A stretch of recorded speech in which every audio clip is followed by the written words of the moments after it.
How to increase Microsoft Rewards points.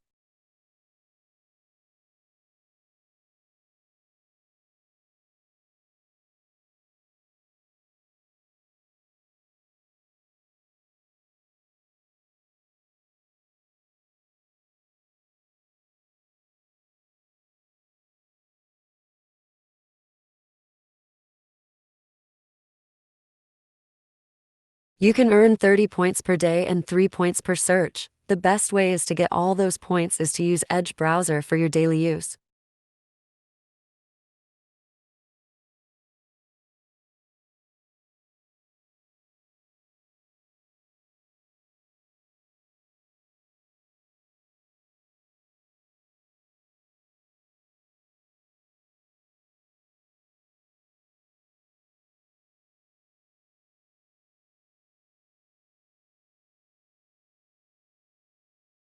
As you can see, I search some websites and I get some points. And this is the safe method. If you use any extension, your account will get restricted.